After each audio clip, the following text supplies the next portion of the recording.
Governor Holcomb's briefing will begin in 2 minutes. For the journalists joining us in the digital press room, if you'd like to ask a question, you can click the Raise Your Hand button. When you are called upon, we will unmute your microphone, and then you will also have to unmute your own microphone.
Good afternoon. Thank you for joining us, hopefully once again. Today we are not joined by Dr. Box. She is still tending to a non-COVID family emergency. But filling in for Dr. Box, you've heard from and seen Dr. Lindsay Weaver before. Dr. Weaver is going to give us an update, not just on the numbers, updated numbers on the ground, but also an update on a lot of progress that we've made recently in terms of testing and the expansion thereof statewide. Okay. Good afternoon. I'm going to start by sharing some updates on the numbers. So today we reported 650 new cases and 57 new deaths from COVID-19. To date, 16,588 Hoosiers have tested positive, and a total of 901 have been confirmed to have died from COVID-19. You can see that we are holding steady with our ICU bed and ventilator availability, with 44% of ICU beds available statewide, and just 20% of our ventilators are currently in use. Before explaining more about our expanded testing program, I wanted to again remind Hoosiers of the scientific study that we are conducting with IUPUI Fairbanks School of Public Health. More than 3,700 people have registered to participate in phase 1, and we are well on our way towards our goal of 5,000. We want to assure Hoosiers who are being contacted to participate that this is a legitimate study and your help is truly needed. So we wanted to share with you a look at the postcard or text message you may have received. Additionally, you may have received a phone call or email. We understand that this is not a communication that you are used to getting, so it might cause you to question the legitimacy of the text message, but please respond. When you click on the link, it'll take you to the registration page. So this is a look at what those communications look like. And as you saw, the text message is from the Indiana State Department of Health and will include your first name and a unique access code, and that you will use that to help register. So now I want to talk to you about expanding testing that we are now launching.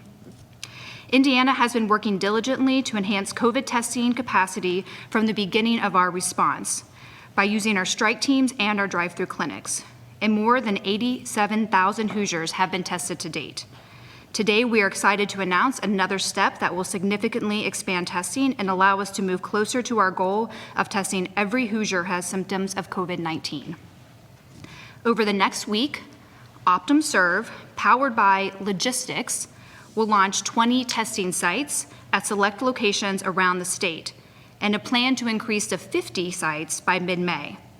This will give us an opportunity to do nearly 100,000 tests a month initially and test 30,000 Hoosiers a week when all sites are open.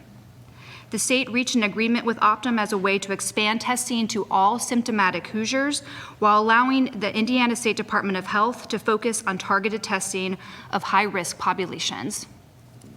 So to go through a little bit more detail, as I mentioned, Optum Serve Health Services, which is powered by Logistics Health, is going to start opening sites next week. And again, a capacity to test 100,000 Hoosiers. So testing is for any symptomatic Hoosier as well as close contacts of positive cases or residents of congregate living settings. We're going to be extending testing, and that will be evaluated on a monthly basis. Optum Serve will collect the swab specimens and manage the testing and reporting of data. And people tested should receive the results within about 48 hours on average. ISCH strike teams will continue to test in long-term care facilities and other identified hotspots. Optum will be providing their own supplies, PPE, testing kits, staffing, and lab, which will increase Indiana's overall testing capacity. So we're expanding testing, again, to all symptomatic Hoosiers so that anybody can have the opportunity to get tested when they do have symptoms. And this will provide a more complete picture about the spread of the virus, not only in high-risk populations, but across the entire state. So Hoosiers can get tested without having to visit a healthcare provider. The State Health Commissioner, Dr. Box, has issued a standing order for the test so that any Hoosier who meets criteria can go and be tested. Again, we will continue, ISCH will continue to focus on those targeted areas, including high-risk populations with its testing. 20 sites will be opening in Indiana National Guard armories in the next 7 days, with 50 sites total to be open in the following week. Each site will be open for at least 8 hours per day, Monday through Friday. And once all 50 sites are open, as many as 6,600 Hoosiers can be tested per day. This map gives you an idea of where these first 20 sites will be available. We're taking into consideration going to areas that probably did not have or have not had access to testing previously. And so we selected those locations, and we'll continue to select locations on where the testing is most needed. So who can be tested? Again, anybody that has symptoms, so cough or cold symptoms, fever, shortness of breath, headache, sore throat. If you develop symptoms, then you would just go into a web portal to get scheduled and then go to one of these available sites. Additionally, we will be testing close contacts of infected persons. So if you are somebody who maybe your family member or someone that you have been in close contact with in the community has tested positive, you too can go get tested for COVID-19. And additionally, want to test the symptomatic Hoosiers who live in any kind of congregate setting. As I mentioned, you'll be able to go to the Optum portal and self-report your symptoms using their online screening tool, register to get an appointment date and time, and the registration portal will be open about 2 days before the testing sites actually open up. And this is going to be an NP swab or a nasopharyngeal swab, and more information will come out in the coming days. No one will be charged for testing. Having insurance is not a requirement, but if you do have private health insurance, we do ask that you bring that information. Web registration is preferred, but there will be a call-in line when available. The results will be provided to the individual tested and also provided to ISCH by Optum. The patients will receive a text or email if the test is negative, and if the test is positive, you will receive a phone call. So once all the sites are open, up to 30,000 Hoosiers will be tested weekly, in addition to the ongoing ISCH testing. Optum testing will expand options for Hoosiers without impacting what we are already doing across the state. It'll be in addition to it. So again, the focus is on all symptomatic individuals, not just the vulnerable populations or the healthcare workforce. and will expand testing options across more areas of the state. Indiana is the second state that Optum has started testing in, as they started testing in California earlier this week. So this slide gives us an idea of how we've already expanded testing in Indiana. So these are compared to our neighboring states and how many people are tested per 100,000. This is the increase. And it'll be really exciting to see how much we increase testing over the next week and month.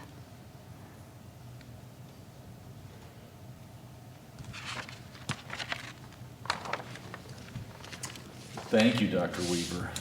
Just right before we get to the Q&A, sticking with the testing theme, there are so many people to thank for getting us to this point. I know it maybe seems like it's been a long, long time, more than 2 months, but we've come a long way fast, and it's only been possible because of the help of some critical partners. So proud to come right out of the gate with Eli Lilly and IU Health, who were just instrumental in kind of setting sail on this voyage, and then with Fairbanks to roll out that study that you just reminded us of, that being an antibiotic and a diagnostic study statewide. Again, 3,700, you said, have signed up of that 5,000 goal. If you see the Indiana State Department of Health on that, or an in.gov website, that's legit. We need you to answer that call, so to speak, because we want to get to that 5,000. We want to get this information, and we're going to be doing more. Obviously, talked about this phase, but then we'll have another phase next month, and 6 months, and a year from now. So this is an ongoing. The breadth and depth of this study is going to be immense in not just the progress that we're making now, but what it will yield, the information that it will yield. Also want to thank so many other people who you hear from them off and on, who have made all this testing possible, be it at the city level, on the ground, where they're doing a lot of this on their own. The National Guard, you heard from Brigadier General Lyles yesterday, day before, who provide equipment and who provide security and so much more than that. Private companies like the Walmarts or Ivy Tech sites across the state, Maryville High School, have all provided sites for us to do drive-through testing. That all adds into this equation. NDOT, who has been so instrumental in transporting equipment to testing sites. And last but not least, especially all of the local health departments who are providing everything they do every day, but also in this time, food and ground support, as those sites have been stood up very, very quickly. I would just say that as much as we have done over the last couple months, we've got a lot more to do and a lot more work ahead of us. And I know a lot of folks are understandably, we are too, focused on this Friday and what May 1st will mean to our daily lives and our once routines, our habits. We are too. That's why we're working around the clock to get to Friday with those updates. But I just want to underscore everything that you've been doing to flatten the curve, to slow the spread. That's why we find ourselves in a position to make some new decisions about how we go forward. It's all been in an effort to slow the spread and flatten the curve and not overwhelm our healthcare system.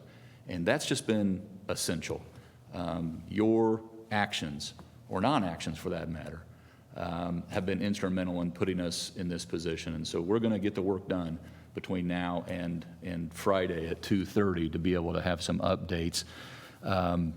But this testing, and you'll hear more about tracing tomorrow, just key parts, as I mentioned yesterday, key parts of the whole equation that we have to get dialed in correctly. And I'm proud of what Dr.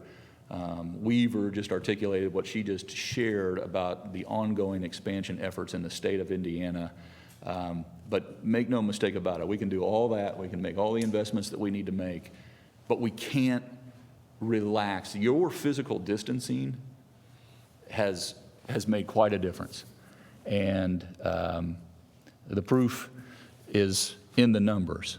And I don't want to ever kind of take a step back because we relax our behavior and just start thinking everything's back to normal. And so our Friday plan will reflect that new normal. And we'll not just contemplate, but we'll build into that all the new ways that we just must safely live, work, and play so that we can continue to experience this progress. I was reminded vividly Sunday by a story of Mary Massey of Crown Point. And Mary celebrated her birthday on the front porch with her sister sitting close by her. She was wearing a purple tiara, and dozens of cars passed her house to celebrate her birthday, including police and firefighters and EMS, sirens blaring, lights flashing. She seemed surprised on the front porch as each car passed by. At the end of the parade up in Crown Point, the mayor himself led everyone into a happy birthday song for Mary, and sitting next to her daughter, her daughter happens to be 88 years old. So you know the rest of the story. Mary turned 107 years old, and she was just smiling away. Her great-granddaughter, you can probably do the math and figure out that her great-granddaughter said that Mary has, throughout the years, kept her jokes, her wit, and her sass about her, and I believe it. Mary described herself as a party girl, and that she would see everyone next year. And so we're looking forward to seeing Mary at 108 next year, and we got to do everything we need to do to make that a reality, knowing that we're all in this together, and truly united we stand and divided we fall. And with that, we'll go right to the Q&A portion. I'm sure we have a lot of questions over what Lindsay just shared. Steve with KPC Media. Good afternoon, Steve. Steve, you have to unmute your own microphone. Sorry, technical difficulties there for a second. How are you today? We're doing great, and I can relate. Yeah. My question is actually, I appreciate all the new updates on the testing, but Governor Holcomb, over the last 6 days, we've seen kind of what I've been calling around the office a mini surge in cases. The average number of cases has jumped up above 600 per day, where we had been more in the kind of 450 range before that. I know that's not the greatest timing with looking forward to Friday. So I guess with some of the numbers that you've been seeing, do you have any concerns about the latest activity with COVID in the state?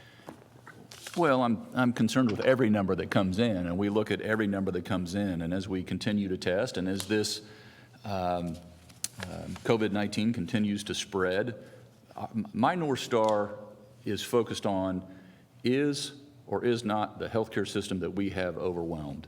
And to date, it has not been. This is precisely the reasons why we ask people to change their behavior, to change their actions. We have been fortunate that so many Hoosiers, I mentioned a few just on the testing front, but so many Hoosiers privately and their businesses have retrofitted what they were doing in life before, and they started making PPE themselves and supplying hospitals and supplying grocery stores and supplying frontline personnel with PPE.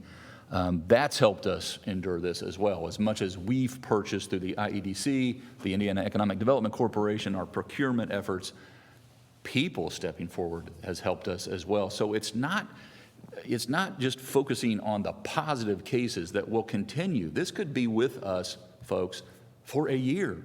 It's how we manage our way through this and how we keep that curve flat enough so that our healthcare system can care for those folks who are in need. And so absolutely, we look at cases, positive cases. We look at that ratio. We look at the death rate for sure.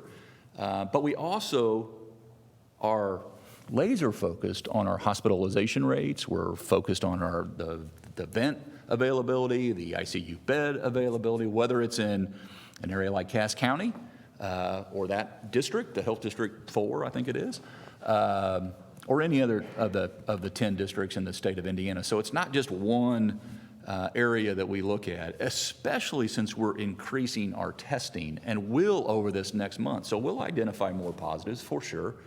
But how are we, and that's why, again, Steve, so important to have this testing that you heard about today, expansion, and the tracing, the testing and tracing to help us isolate those positive cases that you highlighted, to help isolate those, get them out of the mix, and see our way through this. Abdul Hakim Shabazz, Indy Politics. Good afternoon, Abdul. Good afternoon, Governor. A couple things, mostly for you. Number one, CNBC is reporting today that Simon Property Malls, so they're going to be opening their malls in Indiana on Saturday, May 2nd. Do the malls know something maybe in advance of your Friday directive that you'd like to share with us a little bit early? Because I'm assuming they wouldn't be doing something like this unless they spoke to some folks at the state level. That's number one. And number two, any concerns about your executive orders, seeing what just happened next door in Illinois yesterday, where a Southern Illinois judge issued a temporary restraining order against your colleague Governor Pritzker's executive orders. Granted, it was only for one individual, and the judge saying that the governor didn't have the authority to extend executive orders past that 30-day window. I'll take your first question first and your second question second. I have spoken to the Simon Mall Corporation, the CEO, David Simon, but he does not know what is in our, I say that respectfully, he does not know. He weighed in like we asked every other sector in our state. We're very proud of Simon Malls being headquartered here in the state of Indiana and all the contributions that they've made throughout the years to our state. But to answer you very directly, Abdul, no, they do not. And we will share that, and malls will be included in our guidance. So I'm trusting everyone will be aligned at the end of the day on that front. In terms of your second question, we're just convinced, and I can have my general counsel come up as well, we're convinced and confident that any action that I've taken has been constitutional, and it's been out of the necessity to ensure public health. And as for what happened in Illinois, I don't know what all the motivations were for the individual to bring suit, but in terms of Indiana, we're squarely within the legal authority to do so. Joe Herons, General Counsel to the Governor, and I can't speak to Illinois law. The emergency management laws of the states are somewhat similar, depending on the state. Sometimes they're different, but it's an important question that you've asked. What I can say is that it goes to our civil liberties, to our rights and freedoms, which are foundational for our country and to our way of life. What I can tell you and what I can share with you is that care has been taken from day one, from that very first executive order issued on March 6th by the governor and by our office, to craft the executive orders in a way that keeps them within the bounds of the law. You hear the governor and Dr. Box and others talk almost every day about the facts and the data. And facts and data are so important to crafting the executive orders so they stay within the bounds of the law.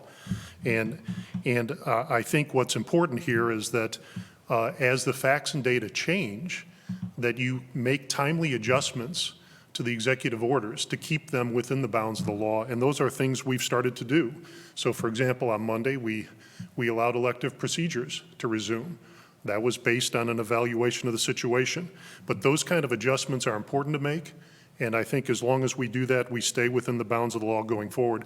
I would also say the emergency management law in our state provides that the governor can declare emergencies in 30-day increments, and that's important.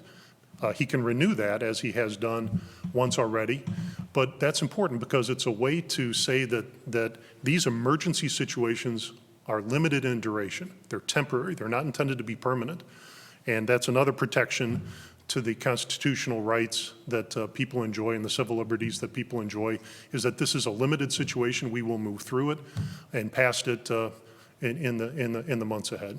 Thank you, Joe. Elizabeth Binion, PBS Michiana. Good afternoon, Elizabeth. Good afternoon, Governor. I have two questions also. The first is a request for clarification, and the second is a new topic. Yesterday, you stated that we have to do everything we can to contain the virus and slow the spread if numbers start moving in the wrong direction as restrictions are relaxed. Does this mean that you stand ready to reimpose previously lifted restrictions if positive cases and deaths start climbing? And second, what role will your administration play in determining whether or not college campuses reopen in the fall, and what conditions and regulations will be required for students to return to the classrooms? You know, both of those questions, Elizabeth, will be answered by the numbers. And it's not, like I said earlier, it's not just looking at deaths or looking at positive cases or looking at the number tested. It's where does that lead you?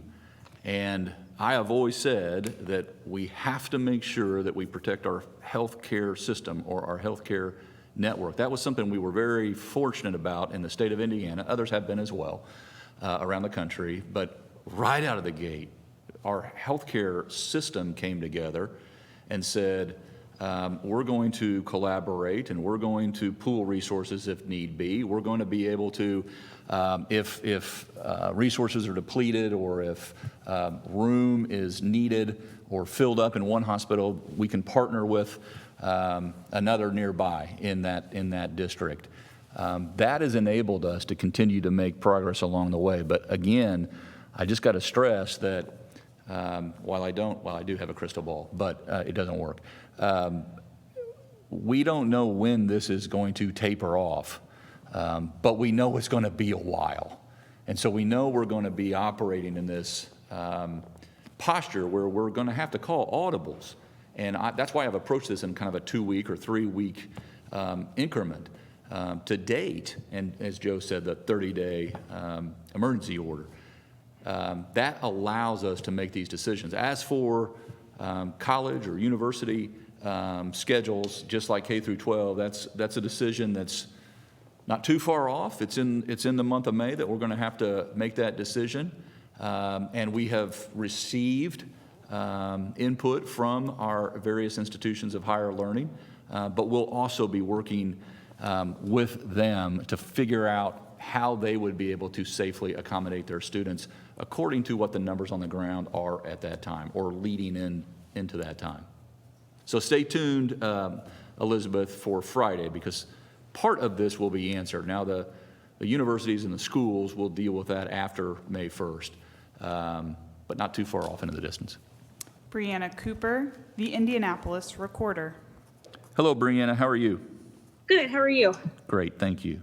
I have two questions, both for Dr. Weaver. So to start out with expanded testing being open for people who are, anyone who's symptomatic. For those who have tested positive but are no longer symptomatic, when should they be retested to make sure that they're no longer a carrier? And then secondly, recently the CDC said it wasn't necessary for people to wear gloves in public. And I was wondering if that's something you're recommending that people not do, and if so, how can we prevent the spread in places like grocery stores where things might be handled by multiple people? Sure, those are both really good questions. So to start with the first one about retesting if you've already been tested positive. So retesting is actually not recommended on a regular basis. So we do know that when we test people 2, even 3 weeks after they've tested positive, they could test positive again, but we don't actually know if that means that they could still infect people. So there's lots of data, information, research out there trying to look into that. In some cases, healthcare workers are retested again so that we can make proper recommendations since they take care of at-risk groups.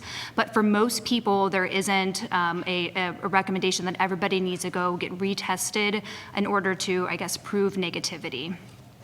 For your second question, I absolutely agree about not wearing gloves in public. So as a healthcare worker myself, we're trained on how to wear gloves, right? So I use my hand sanitizer, I put my gloves on, I touch the patient, do my exam, and then I take my gloves off and I use hand sanitizer again.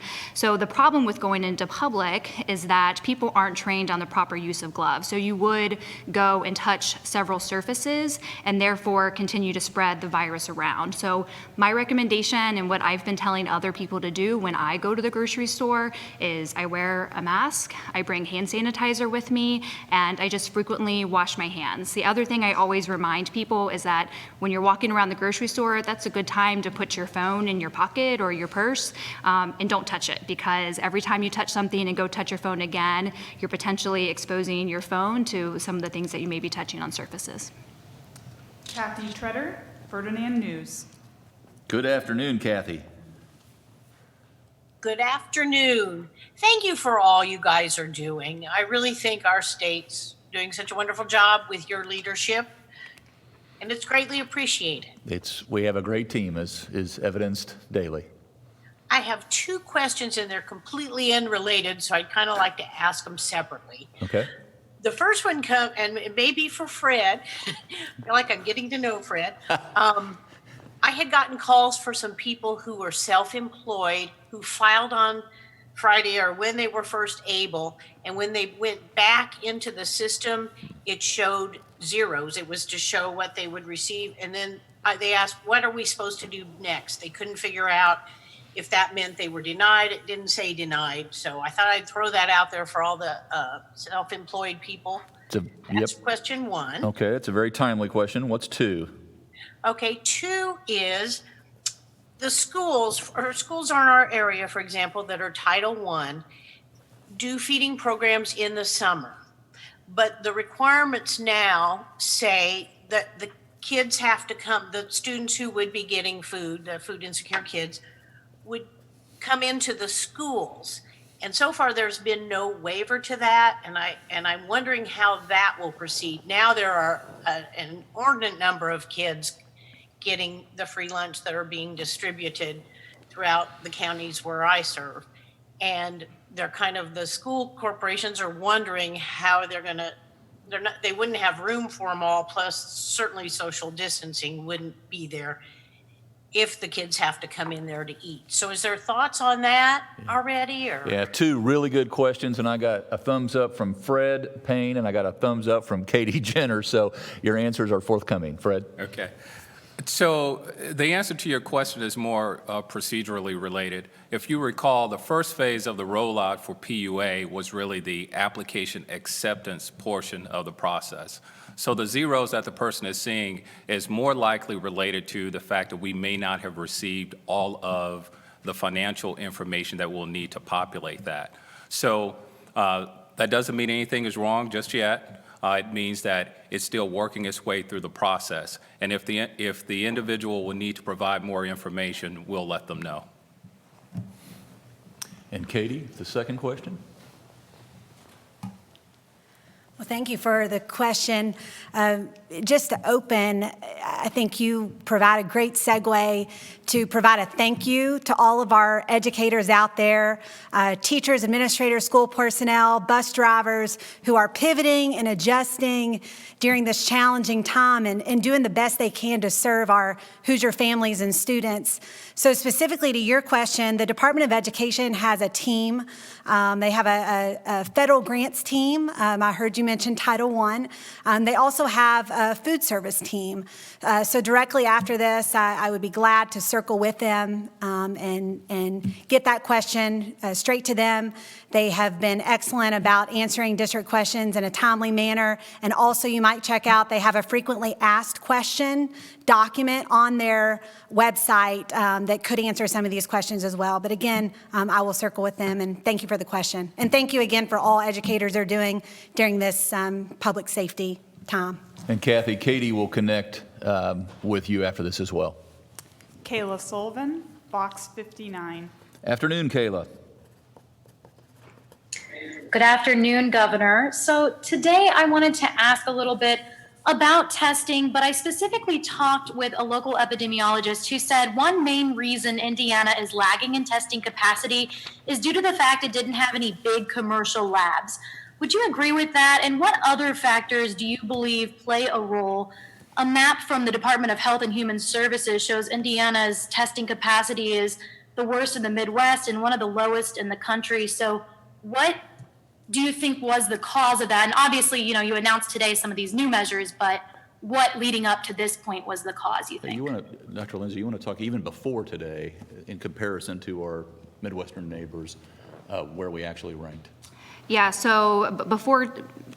as of today, we're still ahead of several of our neighbors in the Midwest area, and I think that we're just going to continue to expand more and more with each coming week. So with testing, there's several factors that come into play, and each of those have been scarce resources. So it's not only having the labs available to do the testing, but do they have the right machine, and then do they have the chemicals and the equipment in order to run those machines? So we've been working really closely with our labs and also with Lily, who's been working with the labs to get everybody up and going to their greatest capacity. And then, as we've mentioned here before, it's the actual equipment that you need to get the collection done. So the swab, and then the liquid to put the swab in. So there's several different components to it, and it depended on what time it was where we were a little bit lacking, but like Governor Holcomb said earlier, we've had a lot of people put a lot of work, a lot of thought into it, and Hoosiers have really, really stepped up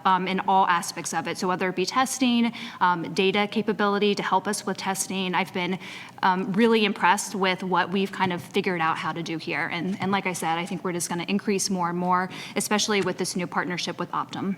Yeah, and Kayla, I mean, looking forward, if you're showing symptoms, you can be tested, and take that seriously. It is not spam. If it's got the Indiana State Department of Health on it, or if it's got in.gov, go there. We need you to sign up. So we're at 3,700, but we need 5,000. And with these first 20 sites standing up all over the state of Indiana, and ultimately then 50, we're going to be in your backyard. So if you're showing symptoms, go through that portal, log on, and go find out. So that's, you said 100,000 initially in this first month. We can do more after that. But now, if you're showing symptoms, you can be tested, and it's free. You're going to have to show, if you have insurance, you're going to have to show insurance, but you won't be turned away if you don't have insurance. Michael, WBEZ. Good afternoon, Michael. Good afternoon, Governor. Thank you for taking my call. Listen, Lake County recorded its highest positive case since this all started, 129 today. Is this region really ready to reopen this weekend with it being so close to Chicago? And my second question has to do with this ongoing emerging health crisis in Cass County. They have 1,100 confirmed cases, most of them Latinos, because they work at that Tyson meat plant company there. Is enough being done to protect those workers? Because I've spoken to a couple of them, and they say Tyson is doing very little to protect their own workers and really can't be trusted. And with the president ordering these food plants to remain open today as essential, how can he order them to be open when the workers are getting sick by the droves? What's the state's role in this? Lindsay, you want to take the second one second? I'll take the first one. The answer to the first question, Michael, is we'll see. I mean, when I say that we're going to make our final decision Thursday night at midnight, maybe the ink will still be wet on at 2:30 on Friday. We're going to use all of our time to best be informed on Friday. We're not going to try to short circuit it. We're not going to try to cut corners. We're going to use the latest information. And yes, we will look at a region, as we've always said. But you mentioned cases. You mentioned one factor in this equation. And again, I would just ask you to contemplate the whole equation. And what do those cases mean to that healthcare system in that region? And what would it mean if we opened up certain industries or sectors in that region and they weren't across the border? That's why will also, before 2:30 on Friday, I will also be informing our neighboring governors about what we're going to do. We talk on almost a daily basis with various governors around the country, and we'll do the same leading into Friday. You want to answer, he had kind of a two-part question, or question in the second part. Right, about Cass County. So the ISCH strike team was able to go in and test all of those people. And when we go and we do testing on site, one of the other things we do is we talk with, whether it be a group home or in this case a business site, and talk to them about what can we do or what can you do to better protect your employees. And the plant there was very receptive to any kind of information, instructions we can give. Additionally, we are contacting personally, the State Department of Health is contacting all of the positive cases. And part of that conversation is, do you have everything that you need, one, to take care of yourself, and then also moving forward so that we can answer any questions and talk about what it looks like on the other side. Travis Robinson, Wish TV. Good afternoon, Travis. Afternoon. I just wanted to clarify some things on the Simon Malls front there. I just didn't know if the stay-at-home order got extended, would that push back the opening day for Simon Malls in Indiana? And if they do open, what kind of precautions are they going to need to have on hand there to comply? Well, the ifs and the details will be shared on Friday. And I'm not trying to hide the ball. I'm not trying to be cute here. We're going to use between now and Friday at 2:30 to make sure we've properly thought through all sectors. And I would share it with you if I had it, but it's not ready to go yet. We still have more work to do, just being as honest as I can be, whether it has to do with malls or manufacturing or retail or you name it, sports venues, et cetera. We're going to answer those questions come Friday. And obviously, a mall or a retailer, you name it, they're going to look at what our guidelines are, what our recommendations are, what CDC's guidelines are, and see if they are able to operate in that environment. There are some businesses, by the way, who could operate right now, but are choosing not to for various reasons. Understandable, support that. When we've said that you can, it doesn't mean that you must.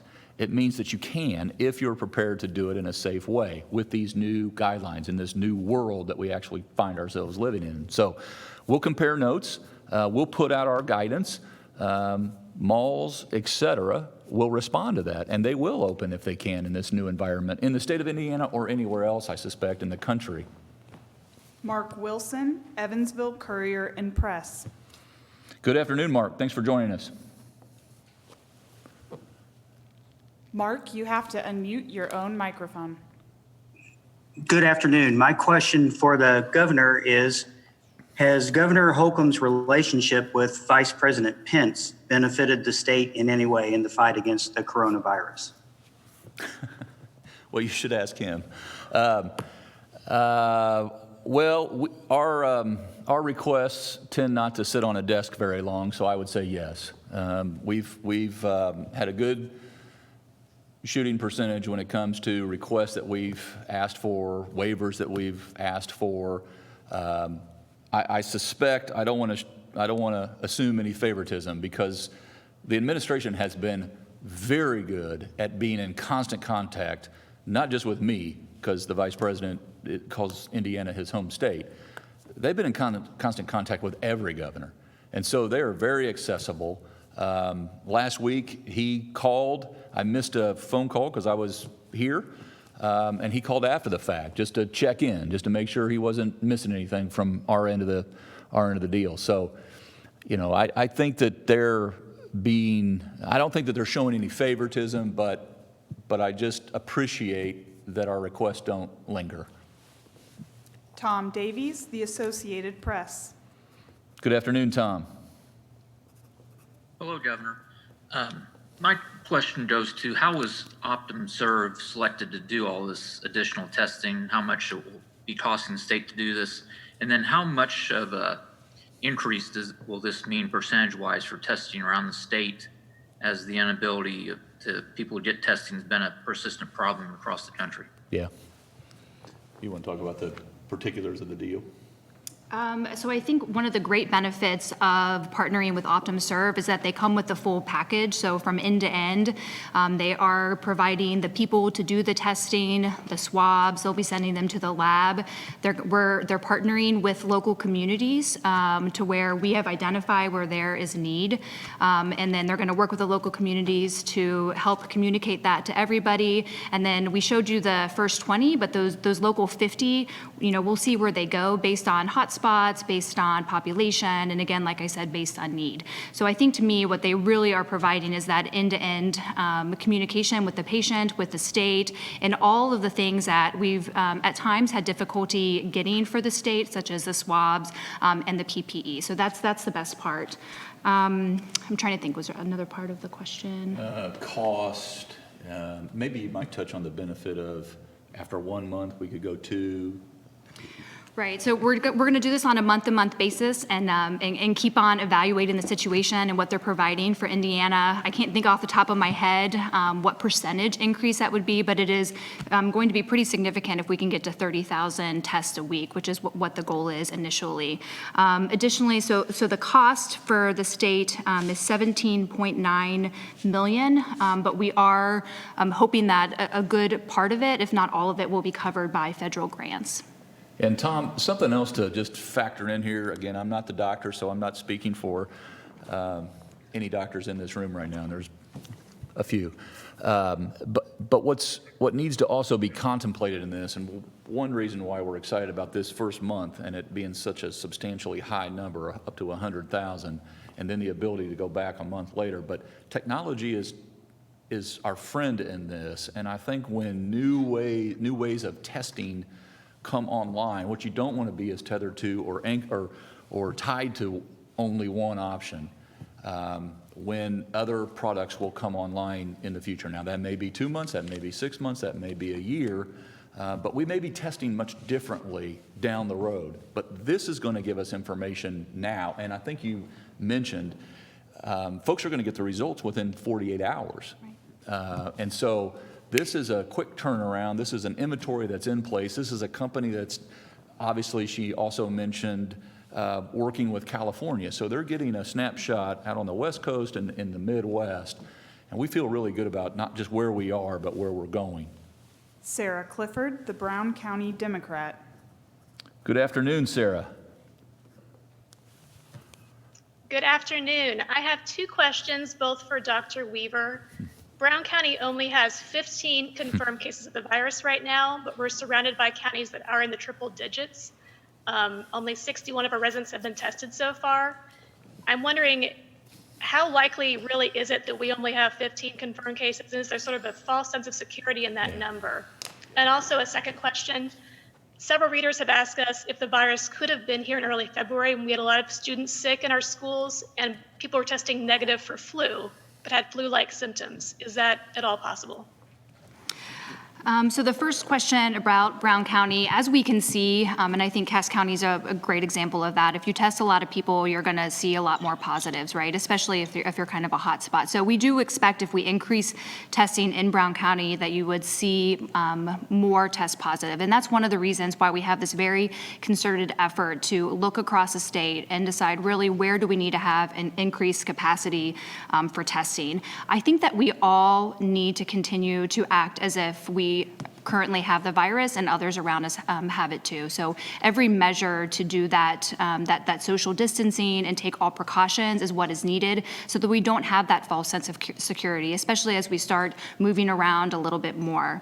As far as everybody being sick in early February, I've heard this several times. I think what will be interesting, and that's one of the reasons why we've partnered with IUPUI Fairbanks School of Medicine, is the serology testing that we're doing. So, it will give us an indication of what is the prevalence of people who have made antibodies to COVID-19. So we'll be able to compare that, and over time, as we continue to do more and more waves of testing, will give us an indication of how much we have gone up over time. So I think it's something interesting that we've heard about before, but it's honestly, it's just hard to say, but we hope to get more information.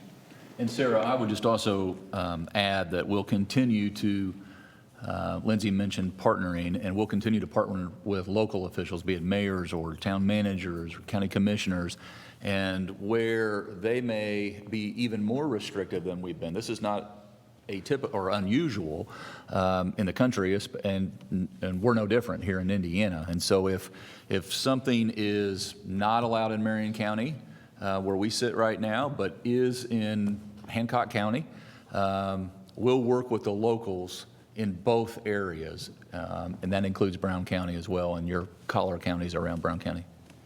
Victoria Ratliff, the State House file. Good afternoon, Victoria. Good afternoon, Governor. My question is for Dr. Weaver. How many people need to be tested before it's safe to start reopening the economy? Do you guys have a goal, or is there guidance?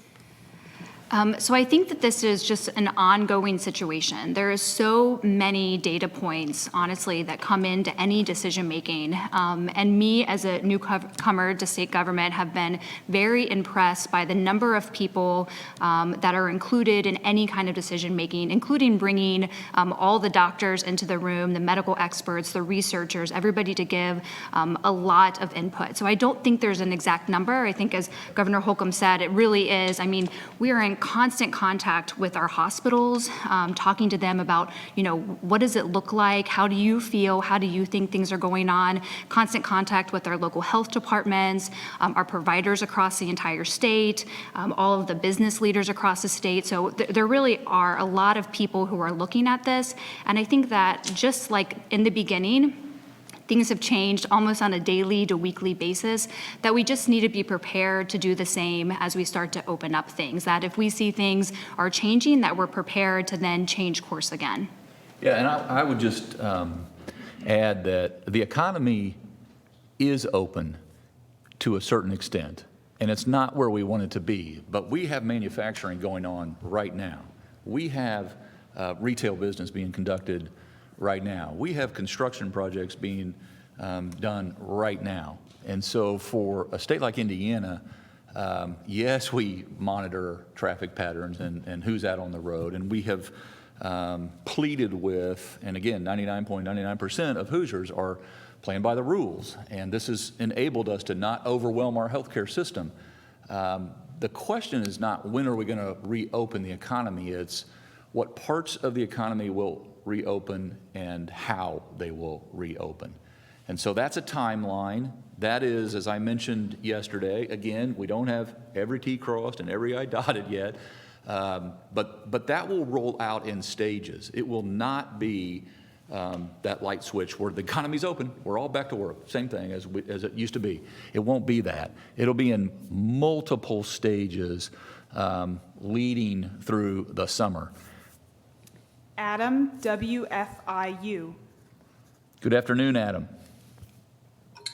Hey, good afternoon, Governor. I think you may have just answered my question, but I'll ask it just briefly again.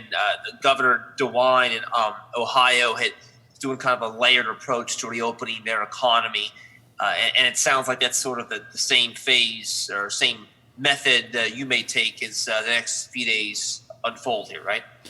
It very similar, and we talk more than once a week, Governor DeWine and I. And it will be gradual, it will be methodical, it will be staged, and that's in an effort to make sure that we don't jolt the system or overwhelm our healthcare system. We need to be steady as she goes, but we need to be moving forward, and we can be safely, and that's really the key is. How fast can we go safely? And we won't go any faster than that. Adam Wren, Indianapolis Monthly. Adam, you followed Adam. Yes, thank you so much. It's a good name to have. That's right. Just a follow-up question about the White House testing data that showed Indiana near the bottom of the nation. And at the bottom of the Midwest. Are you saying we reject that data or that it's outdated? And how did Indiana struggle uniquely among other states that also struggled to get medical supply to perform more tests? Why was our struggle unique in this case that led us to lag behind other states in testing? You want to go through the figures right now with our neighbors? I mean, just. Yeah, so according to this, which is as of today, April 28th, so we are at 959. That was an increase of the 100,000 between April 5th and now. So we are increasing. We are ahead of Ohio, ahead of Kentucky, which I believe were ahead of us on the White House list there. So we're doing much better. I think Dr. Box has talked about this before, where, you know, because we weren't initially one of those big hot spots, that a lot of the resources got diverted to those areas, whether it be New York or Seattle in the beginning. And so there was a lag to us having access to the resources. Our final question is from Annie Johnston, WTHI. Good afternoon. Thanks for joining us. Good afternoon, Governor and Dr. Weaver. I have some questions regarding death reporting. For 1 week now, Vigo County has reported 4 deaths from COVID-19, while the state has reported 5 in our county. Today, county health officials told me they received the death certificate for the 5th death the state is including, and COVID-19 was not a primary cause of death as they suspected. The county says it will not include this death in its overall count because they don't consider it to be a primary COVID-19 death. So from what I understand after talking with the county and the state JIC, the difference in the data between the county and the state on this will remain. So my questions for you are, can you update us on how many other deaths are included in the state's reporting where COVID-19 was not the primary cause of death, and your viewpoint on including them? And then also, how are you addressing discrepancies with local departments to ensure Hoosiers are getting the most accurate information? Yeah, so great question. I would say as far as the death reporting goes, so as you know, it is a delay in when we get some of those reports. So sometimes the local people do know before we know about a death attributed to COVID-19. Additionally, that is why we added that extra spot on our dashboard of deaths where COVID-19 was listed as a cause, but there wasn't necessarily a positive test. So when those deaths are reported, typically there are other causes of death listed as well, whether it be acute respiratory failure or maybe COPD, and then COVID-19 is one of the line items. So we definitely go back, look at those death certificates, and COVID-19 is highlighted, and then so we attribute them to our total list, even though COVID-19 may not have been the primary cause. Thank you for joining today's briefing. Governor Holcomb's next briefing will be tomorrow at 2:30 p.m. Eastern.